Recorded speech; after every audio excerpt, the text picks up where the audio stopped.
আসসালামু আলাইকুম। আশা করি সবাই অনেক ভালো আছেন। আবারও সবাইকে অনেক স্বাগত আমার চ্যানেলে। আজ আমি দেখাবো কুমড়ো পাতার চপ।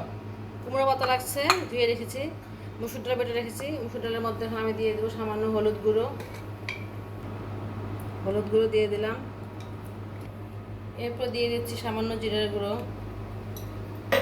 তারপর দিয়ে দিচ্ছি শুকনো মরিচের গুঁড়ো।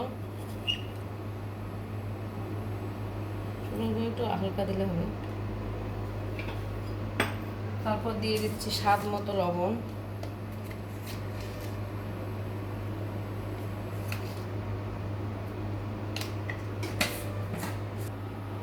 এখন সবগুলো হাত দিয়ে সুন্দর করে মিক্সড করে নেব। ভালো করে মিক্সড করতে হবে। এখন কুমড়ো পাতাগুলো ডাল দিয়ে সুন্দরভাবে মেখে নেব। মেখে আমি আগে থেকে তেল গরম করে রেখেছি কড়াইয়ে। এভাবে গরম তেলে 2 মিনিট মেখে নিয়ে এভাবে তেলে ছেড়ে দিলাম।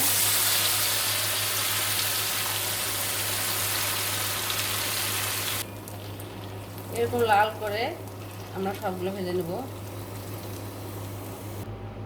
এভাবে আমি বাকিগুলো সব ভেজে নিয়েছি। খুব সহজে হয়ে গেল আমার কুমড়ো পাতার চপ।